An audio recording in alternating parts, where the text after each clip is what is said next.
Hello, hello, hello, everybody. Welcome once again to Coffee Tea, You and Me.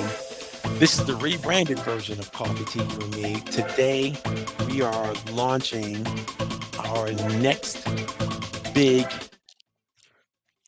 event episode situation. We're calling it Keeping It Cool, the Mission Critical Minute. This particular program for the next couple of weeks is going to be dedicated to my friend Darren Shoemate and Shoemate Engineering. Um, the importance of this work that we're going to be talking about over the next 12 weeks or so cannot be understated. Why is that? Because when a small business like Shoemate Engineering discovers a breakthrough revolutionary tactic or strategy or program, in this particular IP we're going to be talking about for the next couple of weeks and how it can be implemented is HDAC. Um, for those of you who have followed my posts and read some of the things that I've been producing and Darren and I have been writing over the last few weeks, you'll know that there's a revolution underfoot when it comes to data centers.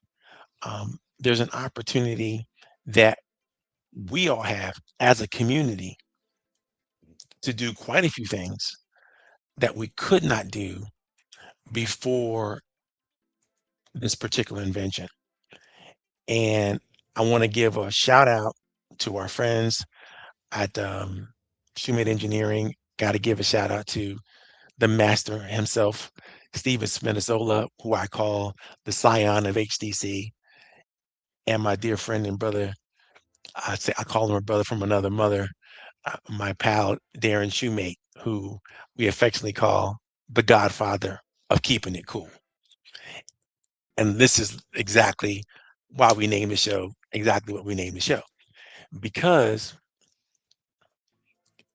the issue affecting some of the greatest technological advances known to man today is the AI data centers that are produced and maintained and organized by the hyperscalers.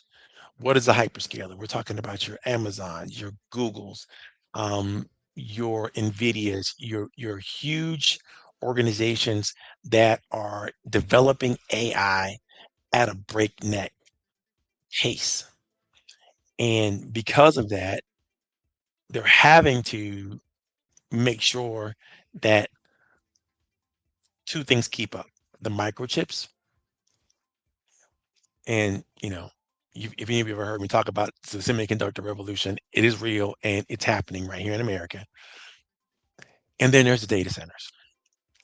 And without several elements that go into helping AI even exist, these two things are the most critical element that most people understand. Now, to develop a microchip fab takes somewhere to the tune of about $150 million. That's just to open up, right? So there's not too many startups or small businesses that start with that kind of funding. So it takes a tremendous amount of support financially and from the community at large in order for a fab to exist. No matter how much money is coming out of the national organizations that want to fund and create this, obviously for the defense grid, because it's getting 80% of whatever federal monies that have been set aside to recreate the chip industry here in America. I've gone to several conferences on this one and I've talked to several professionals, and we're learning a lot about it right now in real time. And it's a super important aspect of what we get to do in this country is get ourselves back into the semiconductor game, the microchip game, the microelectronics strategy for America is emerging as we speak. Along with that, and what's driving a lot of that is the AI revolution, right? It's what's going on in the development of AI in real time. Now, those of you might know that, you know, um, my new title in the world And in business, I'm still Coach Powell of Coach Powell Training Development, but I'm also adding a new emerging opportunity in my world, and I will be the leader of um, environmental justice for Shoemade Engineering. And in that role, it's my job to build public-private partnerships with all kinds of organizations and in industries that are adjacent to the data center development world, and to actually go out and create programs and strategies that are brilliant opportunities for the community to get involved with what's going on in their neighborhoods. And so we'll be partnering with all kinds of environmental justice organizations, and we'll be partnering with national and local community colleges and universities, and we'll be going out to communities all over the country over the next few weeks, and I'll be reporting back to you all how a lot of that's going. In fact, I want to share with you an upcoming opportunity. On the 24th of June, we're going to be doing the second cohort of a program we created called AI Tech and Environmental Justice Community Leadership. And it's a full day course that we're going to be delivered face to face, so that people can get all the questions answered and everything they want to know about how they should think about embracing and organizing around new technological advancements that are coming to their neighborhood. And so I'm proud to announce that on the 24th, we're going to be headed down to Chesterfield, Virginia. Now, Chesterfield, Virginia just happens to be the home of the new nuclear fusion opportunity that's going to be happening from Commonwealth Fusion Technologies. And Commonwealth Fusion is breaking brand new ground for the first time anywhere in the world in Chesterfield, Virginia. Chesterfield, Virginia is going to be leading the rest of the world in developing fusion technology and plugging that fusion technology right into the power grid for the whole state. And, you know, that experiment and that opportunity could be vast in terms of the growth of fusion technology, right? So there's all kinds of new energy opportunities that are happening all over the country. People are exploring uh, hydro, they're exploring geothermal, they're exploring, um, you know, uh, solar as well. And there's so many new energy opportunities that are coming forward, and all driven by the demand for power. This demand is capturing the world by storm when it comes to AI technology and what's going to be happening. So why are we talking about it here at Coffee Tea with Me? Well, first of all, Darren is one of my favorite clients and my good friend. And I promised him that I would do all that I can to make sure that the community sees the good in the technology that he's producing. And he's a big believer in community first engineering. What does that mean? Mhm. All engineers that are licensed professionals, PEs, all right, have to perform their duties in an ethical way. And not just ethical in terms of good for the clients that they work for, but they also have to be good for the community. So, what you can rest assured of in at least um, our American systems, our engineers are not producing ideas, concepts, strategies purposefully to harm the community. That is not what they're doing. In fact, they can only produce, approved processes, products, strategies for any kind of design on any type of systems that are regulated by at least two authorities. One authority would be the licensing authority by which they exist in the first place. And most of those are coming from the architectural engineering strat world, right? That's regulations number one, right? Because their professional license are in trouble anytime they go against the ethical mandates of their licensing. The second part of their regulations are the actual physical laws, regulations that are in place in the municipalities and places where they have to perform their duties. They cannot do anything that's outside of the regulations within the state, the regulations within the counties, or regulations within the municipalities or cities where they perform. And so a lot of people don't understand that, when we as a community start sharpening the pitchforks and going out and saying, we don't want this and we don't want that and not in our backyard. And that's a really important statement that we're making. We are really threatening the lives and the well-being of people who don't deserve that kind of visceral energy and pushback because they're not doing anything that is against the community. In fact, they worked for the community, and they may not be a good job. They might do a god. They may not do a good job of communicating that. And I just didn't communicate what I just said very well, but it's important for us to realize that. So one of the reasons I'm here today is support one of my favorite clients. The other reason why we're talking about this is because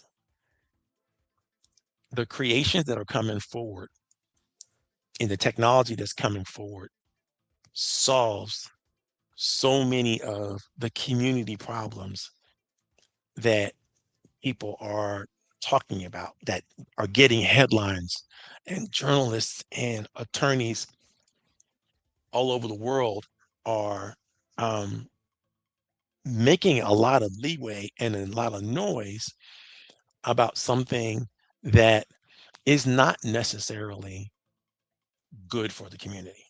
And I'm going to couch that in a couple different frameworks because I think that it's important that people understand that when you say something is or is not good for the community, you have to think about and talk about the full aspects of it.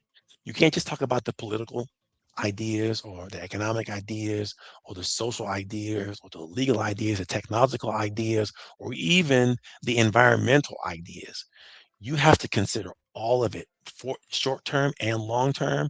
You have to consider the micro and the macro nature of certain thoughts and ideas, and you have to be full and complete in your analysis um, as you're deciding to pick sides, right? And decide, what side are you on? And I'll promise you, if you're on the side of the community, you are probably on the right side of any discussion. Now, the community does have to elect leaders.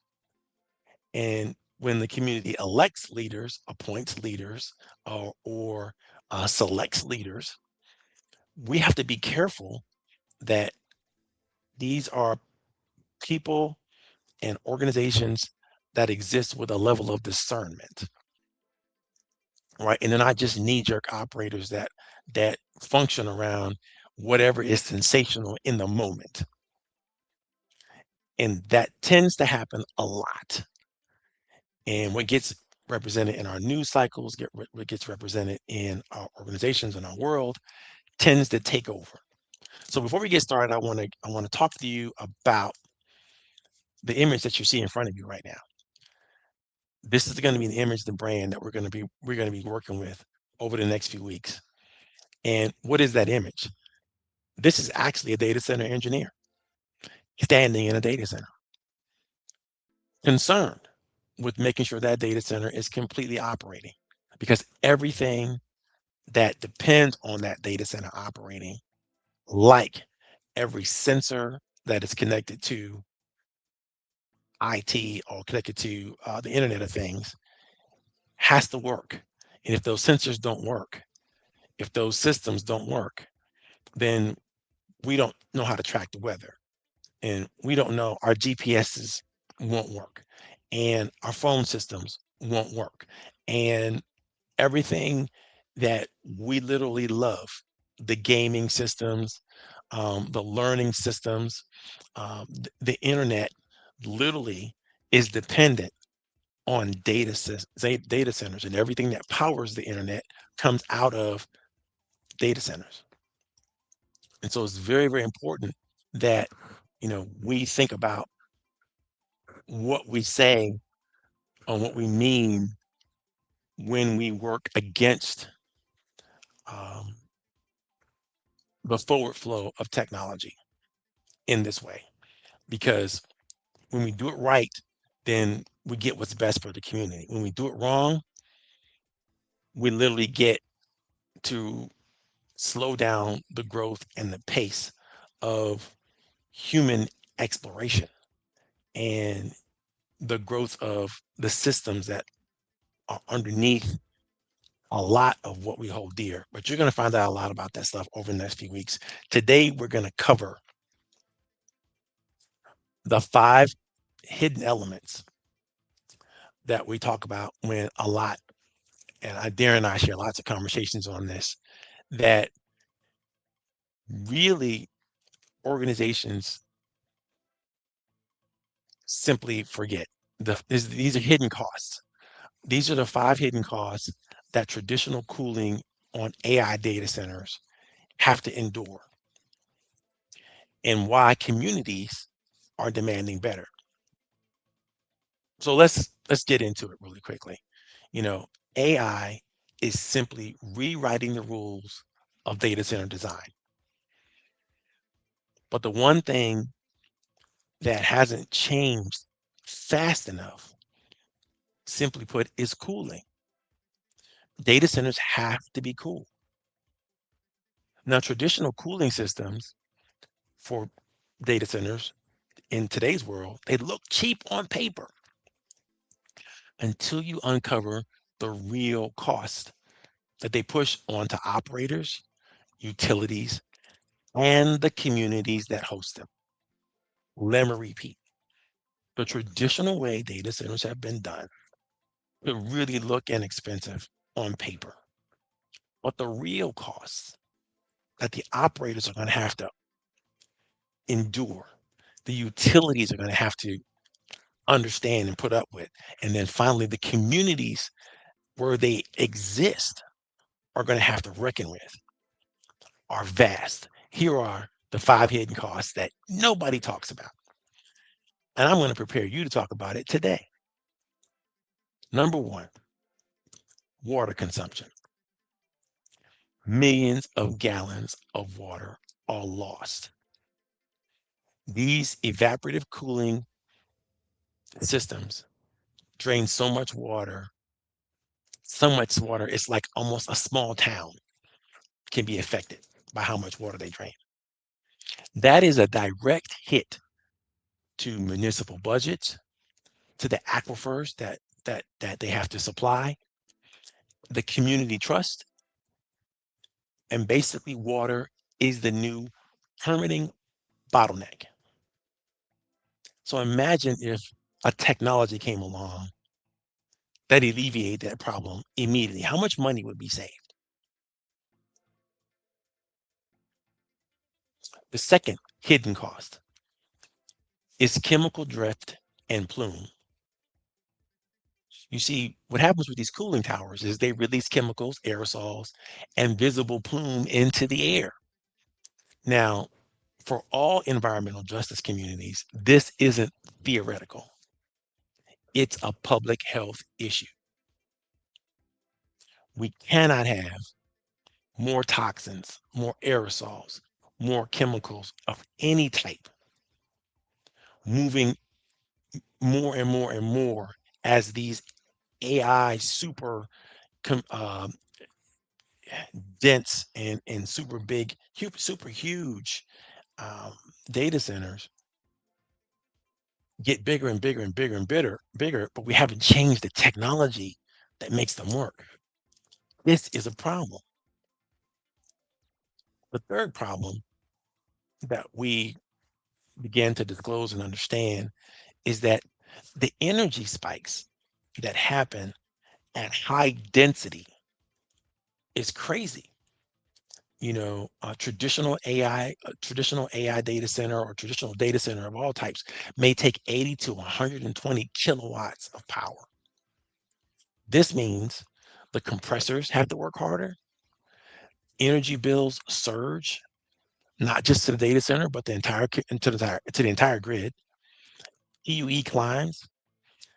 Operators immediately lose efficiency right when they need it most. So this means a lightning storm or a situation where a line or whether some kind of line is broken, power line is broken, or somehow is down. This is going to cause a surge. This is going to cause these racks to get pushed past that 80 to 120 kilowatt area.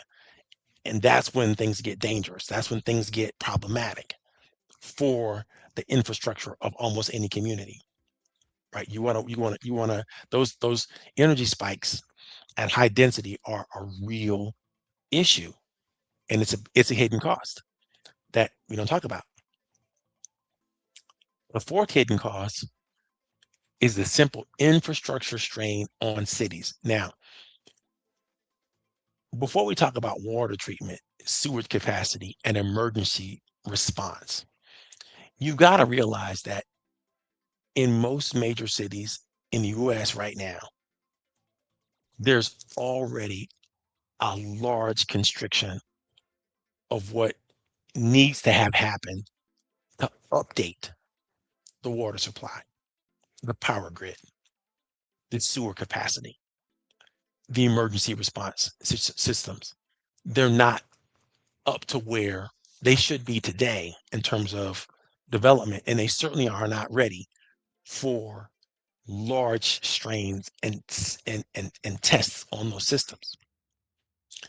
So traditional cooling in these AI data centers tends to shift the cost onto the local governments and to the taxpayers.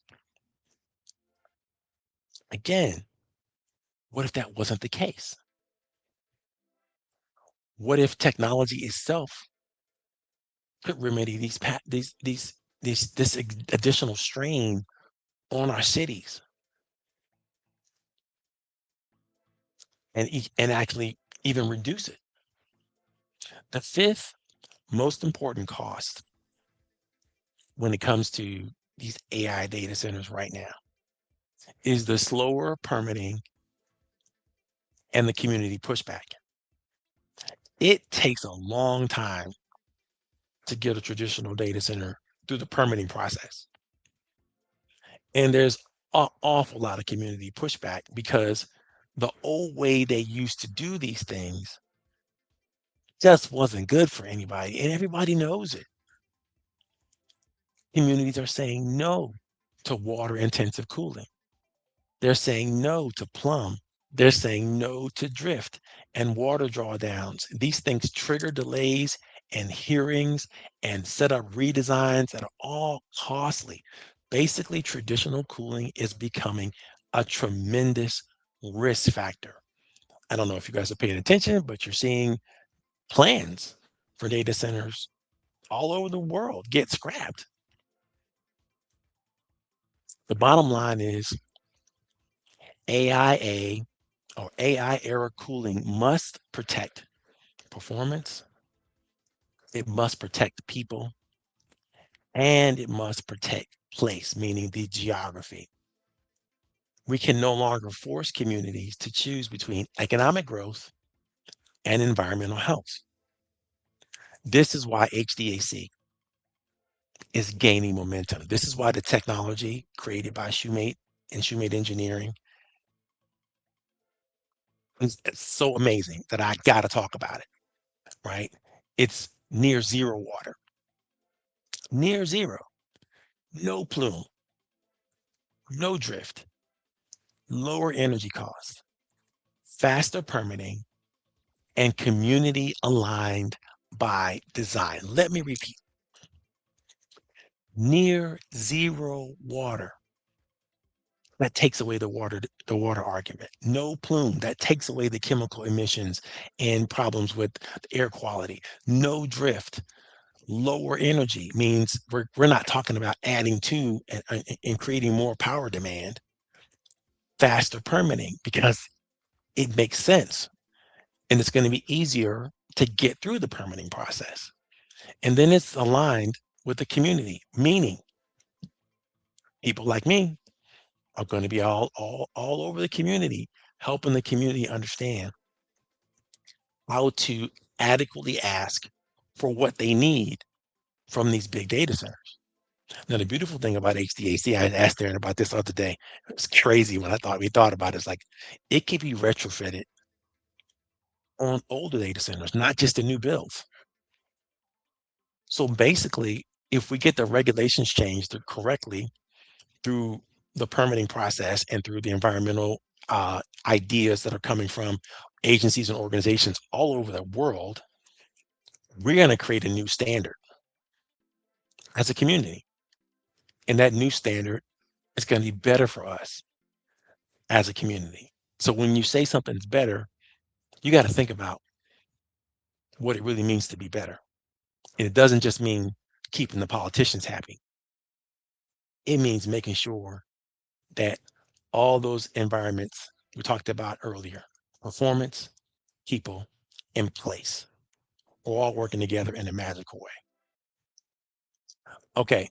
Um, for those of you who are watching the show for the first time, you know this is a business friendly show, meaning I want to make sure that you have every opportunity to plug your business, your events, the things that you're doing, the places you're coming from. And I want to make sure that you put that information in the chat. So if you're watching this on YouTube, on Facebook, on LinkedIn, maybe you're watching it a little bit later, do me a favor and put your information in the chat. Let's make sure that everybody knows how to get in contact with you, find you, how to make sure that your organization gets to shine because we want you to have as much opportunity as you possibly can. And if you have questions about anything we talked about today or anything we talk about on the show, make sure that you ask those questions. Put it again in the chat. You never know who could come along and answer your question. Now, the reason why I'm going through this journey with you guys, again, has a lot to do with me supporting my friend, but it's also want to support all the small businesses out there. If you have a piece of IP that is a game changer in your industry, you're going to want to follow this program for the next couple of weeks because you're going to learn a lot about how information should be presented. You're going to learn a lot how things work in real time. And I'm going to ask you a couple questions um, that are going to make you think and help you understand how important it is that you get these ideas out. You know, I'm passionate about small businesses and I really want to see as many of them thrive as can. You know, I'm not a big believer in scarcity. You know, I'm a big believer in abundance, and I want to see that for everyone who has great and useful ideas, especially as those ideas can help improve and maintain the communities that we live in. It can employ the people that live in those communities with us and that occupy the same spaces and go to the same churches and go to the same community events and organizations where we're going to bump into our neighbors and friends. And I want everybody to be able to show up proud and happy for their contributions that they've made in their world and in the society.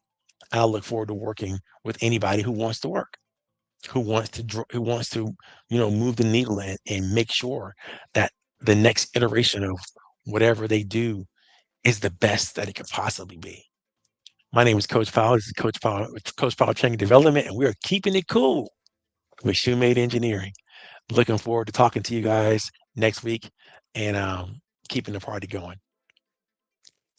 Talk to you later, and we are out of here as soon as I can figure out how to get my good stuff going again. Oh, yep, there we go. Bye now.